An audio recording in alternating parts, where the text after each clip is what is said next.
3 октомври 2024 година, четврток, почитувани гледачи, добро дојдовте во Централниот дневник на КТВ телевизија. А во него актуелности од најновите случувања во Вардарскиот регион. Во продолжение следете не. Општина Кавадарци најтранспарентна општина за 2024 година со можни 100% според индексот за активна транспарентност. Според резултатите од индексот за активна транспарентност, активната транспарентност на општина Кавадарци во 2024 година изнесува 100% од можни 100%, со што општината се наоѓа во групата институции со многу добра активна транспарентност, исполнување на обврските од 80 до 100%. Со овие бодови општината се наоѓа на 20-та позиција од вкупно 98 рангирани институции. Оваа општина од Вардарскиот регион веќе четврта година го задржува истото релативно високо ниво на активна транспарентност со цел унапредување на транспарентноста и отчетноста. Во септември 2021 година проектот на УСАИД за зајакнување на капацитетите за искористување на ресурсите во соработка со Центарот за граѓански комуникации организираше работилница за подобрување на општинската активна транспарентност, на која се потенцираше важноста од објавување информации на собствена иницијатива на институцијата, без притоа за тие информации некој да има доставено до неа официјално барање за слободен пристап.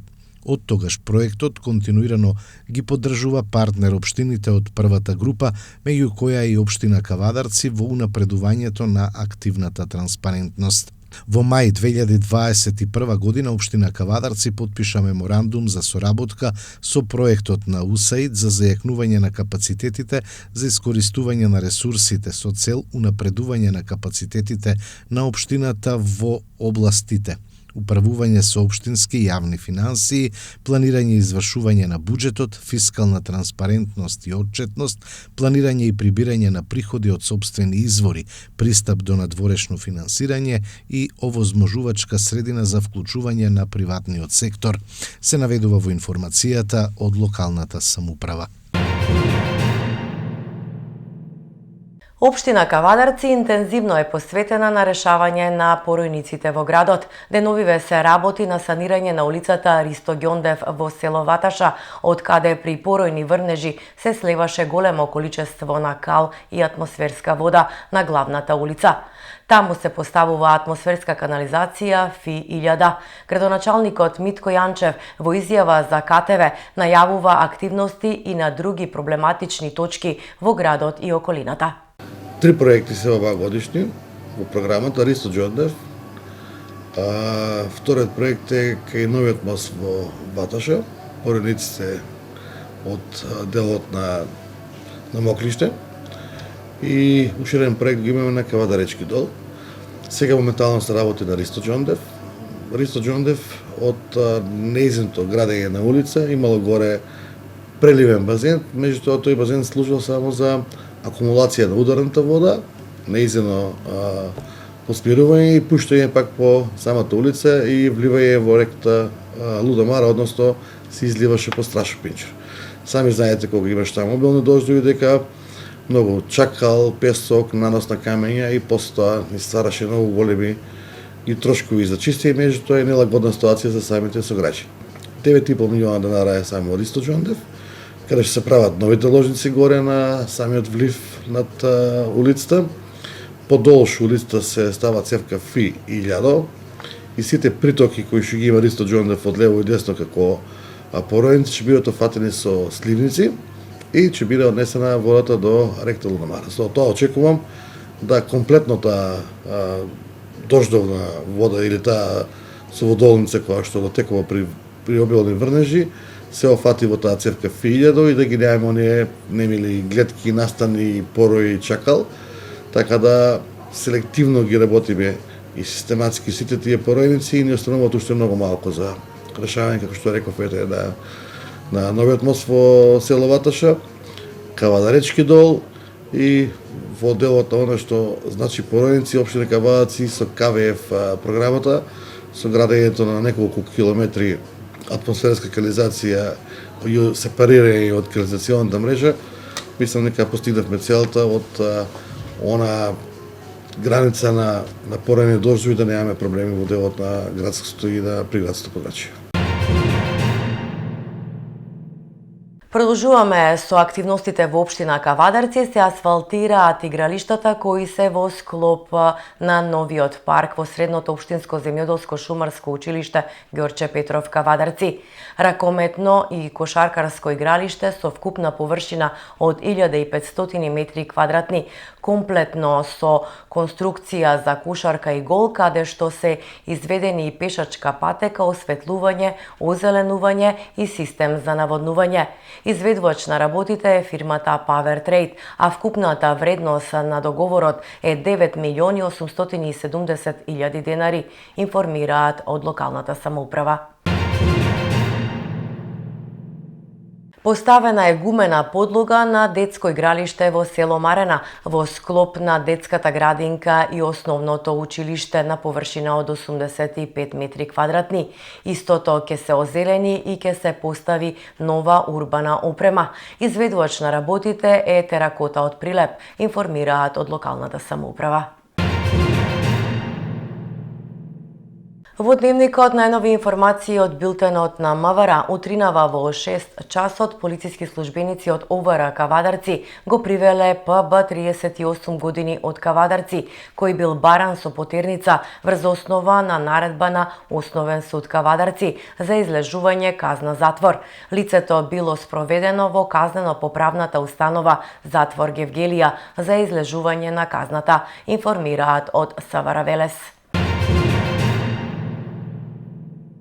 На 5 октомври во храмот Свети Димитрија, митрополитот Повардарски господин Агат Ангел ќе отслужи света архиерејска литургија. На литургијата ѓаконот Петар Кабранов од Кавадарци од страна на митрополитот ќе биде ракоположен во свештенички чин. На ден 5 октомври, сабота 2024 година, кога Светата православна црква ги прославува светиот пророк Јона, светиот свештеномаченик Фока и светиот Петар Милостив, во 8 часот и 15 минути, неговото високо преосвештенство митрополитот Повардарски господин Агат Ангел во храмот посветен на светиот велики маченик Димитрий во нашиот град Кавадарци ќе отслужи света божествена архиерејска литургија, на која нашиот собрат во Христа, ѓаконот Петар Кабранов од Кавадарци, ќе го ракоположи во свештенички чин. На тој ден, преку раката на нашиот духовен татко, митрополитот Повардарски господин Агат Ангел, благодатта на Светиот Дух ќе се излее врз новоракоположениот свештен ереј и на сите луѓе кои ќе присуствуваат на светата божествена литургија. Затоа, почитувани верници, ве повикуваме да дојдете на овој не секојдневен богоугоден настан во нашиот храм во градот Кавадарци и земете учество во светата литургија и сите да го примете и понесете благословот во својот дом. Амин. Продолжуваме со дневникот, овој пат со настан од културата. Се збогатува фондот со детска литература од кавадаречки автори. Промовирана збирка раскази за деца, случувањата во Самовил од Симона Ѓоргиева. Ова ми е второ дело. Првото беше Почеток, кое го издадов во текот на 2010 година и многу ми е мило што дури после 14 години се решив да го реализирам и овој проект Книга за деца. Првото дело, ако не се лажам, беа песни? Да, стихозбирка, песни, претежно беа исто така песнички за мали деца, меѓутоа сега веќе ова не се песни, ова е проза, приказна за деца. Зошто детска литература? Што те влече на таа страна? Така, и јас исто би реагирала и никогаш не се гледав и самата себе си во делот на детската литература, меѓутоа по раѓањето на моето синче Антонио, очигледно се сменија и многу работи, така мотивацијата која ми ја даваше тоа малечко бебенце придонесе да смислуваме дома заедно, јас и тој како верна публика, нови приказни и така се роди ова. Приказни за лека ноќ. Да. Заедничкото во сите е тоа што овие приказни се поврзани една со друга. токму помеѓу самите самовилчиња, тоа се дечињата кои се играат во самовил, светот на самовилите, кои што преку својата игра ни даваат многу важни пораки, а тоа е да се ценат вистинските вредности, да се сака семејството, секогаш да се биде упорен, храбар, да се сакаш себе си, секогаш да имаш некоја надеж и желби. Книгата ќе има во книжарниците под гимназијата Добри Даскалов од Кавадарци, а исто така може да се нарача и онлайн на моите профили на социјалните мрежи. И нема да останеме тука, предпоставам. Се надевам, Има ли да. нешто во фиоките? Да. Нешто во ракопис, што викаме не... Да, мислам дека секој писател, секој поет има нешто што чека да го дочека својот вистински момент. Изложба во слава на лозието и виното ќе бидат изложени дела од неколку автори, а дел од нив се сликани со вино. Во предвечерието на Светскиот ден на Вранецот, кој патем речено е на 5 октомври, во петок, на 4 октомври, од 19 часот, Музеј галеријата Кавадарци, во соработка со Асоцијацијата за култура ИКОН, организира ликовна изложба. На изложбата ќе бидат презентирани дела од неколку македонски уметници, од кои дел се насликани со вино, а ќе биде представена и колекцијата, која што е всушност дел од колекцијата Моје вино, Твое вино, Наше вино, на познатиот австријски уметник Берхард Холеман, кој почина во 2020 година, но е голем пријател на Македонија. Самиот настан ќе биде збогатен со настапот на трио фиш и дегустација на вранец од неколку кавадаречки приватни винарии. 100 дена влада. Прекинате растот на платите во образованието, се нудат срамни 0,7% усогласување, рече на денешната пресконференција Жаклина Лазаревска, член на Комисијата за образование и наука на СДСМ. По само 100 дена, новата влада предводена од Христијан Мицкоски и коалицијата покажа дека образованието не им е приоритет. ВМРО-ДПМН не само што не ги исполни ветувањата за поголеми плати, туку и ги урна и надежите за развој на образованието. Наместо конкретни мерки, сведоци сме на скратување на постојните. Дури ниту Мицкоски во обраќањето по повод 100 дена не спомна конкретни мерки за развој на образованието. Единствената мерка што ја спомна беше набавката на учебници, но намерно не кажа дека ресорното министерство започна со набавка и до комплетирање на учебниците уште од почетокот на 2024 година, со што се овозможи печатење на учебниците да се случи уште во мај 2024 година, односно пред конституирањето на новата влада.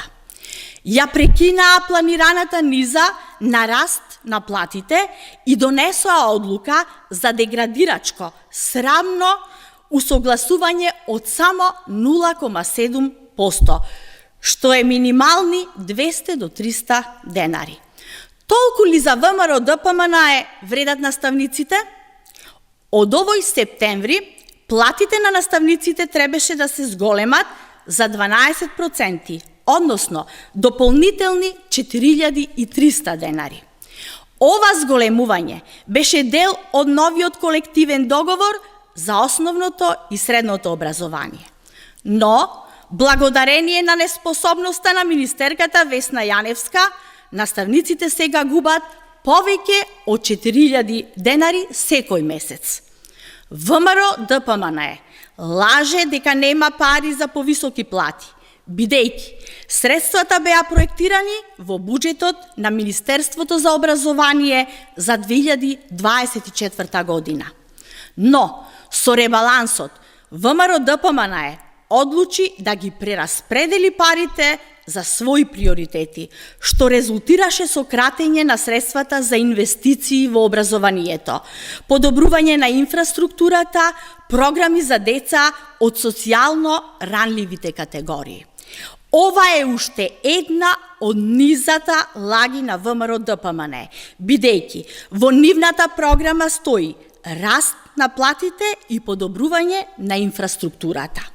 Но, затоа има пари за зголемување на платите на директорите во училиштата за од 40 до 50%. ВМРО ДПМН ја прекинува спиралата на раст на плати во образованието, што владата на СДСМ ја започна и спроведуваше со долгорочен план. Така обезбедивме наставниците во основното образование денеска да имаат плата од 33.646 денари плюс минат труд, за разлика од 2016-та, кога имаа 21.100 денари, а во средното образование платите на професорите се 35.200 денари плюс минат труд, за разлика од 2016-та, кога беше 21.950 денари. Во овие 100 дена, ВМРО ДПМН покажа дека е ненародна власт, која не работи во интерес на квалитетното образование и наставниот кадар. Нема нови мерки за студентите, туку во нивни стил ВМРО излажа дека започнуваат со реновирање на 9 студентски домови во државата, нешто што беше започнато уште пред 2 години од владата на СДСМ. Почитувани, нашите просветни работници заслужуваат почит и поддршка од секоја влада. Образованието не е само буџетска ставка, туку инвестиција во нашата иднина и затоа мора да биде приоритет. Како конструктивна опозиција, силно ќе се спротивставиме на политиките на оваа влада, која свесно сака да го маргинализира овој важен сектор.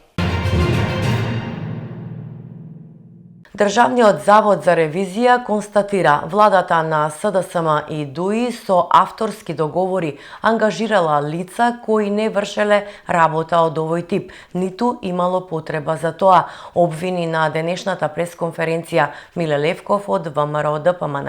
Владата на СДС и ДУИ ангажирала лица на авторски договори, иако работите кои се вршени не се авторско дело и не подразбираат таков вид на работа. Државниот завод за ревизија во извештајот за работата на владата и буџетските трошења за 2021 година, објавен во 2023 година, констатира дека владата ангажирала лица со авторски договори преку Агенција за интелектуална сопственост, иако работите и работните задачи не подразбираат креирање на авторско дело согласно законската регулатива. Владата на СДС очигледно е дека ги заобиколувала постоечките законски процедури и сакале преку авторски договори да исплаќаат лица блиски до нив, без да има потреба да ги вработуваат или ангажираат преку системот на АВРМ. Лицата кои ги ангажирала власта добиле само авторски договори без да има реална потреба од тоа. Самоволието на власта, на СДС и ДУИ се гледа на секој чекор. Затоа велиме дека наследивме ограбена држава. Но неспособноста завршува со нив.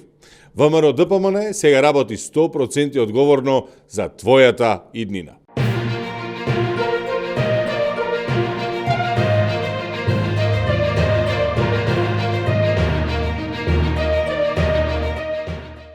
Продолжуваме со спорт. Секој ден ќе има суперлигашки ракомет до понеделник. Машките суперлигаши со забрзано темпо ги играат средбите од 5-то и 6-то првенствено коло.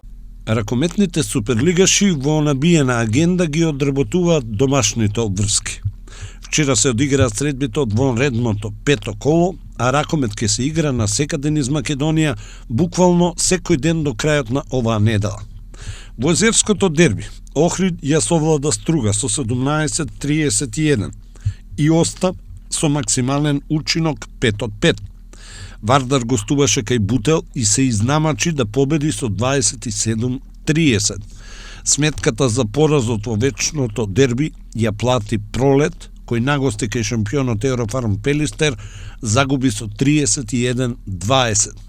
Во пресметката на новите суперлигаши, Бисинов во Велес загуби од Куманово со 25-30, а Прилеп не дозволи изненадување на домашен терен и го совлада Радовиш со 35-24. ГРК Тиквеш вечерва во Кавадарци го игра дербито на петото коло против Алкалоид. Регуларното шесто коло од првенството стартува веќе утре, кога поради европските обврски Вардар ќе го пречека Пролет. Во сабота Охрид ќе има лесна задача дома со екипата на Бисинов, но и Еврофарм Пелистер е апсолутен фаворит на гостувањето кај Куманово. Во недела Бутел ќе бара бодови кај Прилеп, а истото ќе го направи и Тиквеш, кој ќе гостува кај Радовиш. Алкалоид во понеделник го очекува уште една лесна задача со Струга на домашен терен.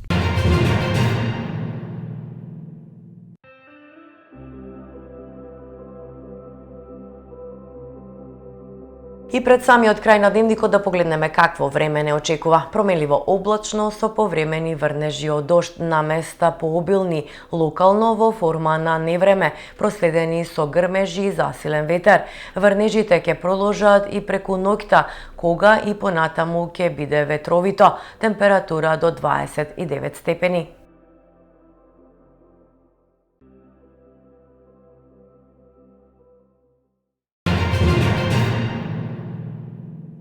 Почитувани гледачи, ова беа настаните со кои го одбележавме овој 3 октомври. Веќе за утре следете неповторно во 20 и 22 и 30 часот.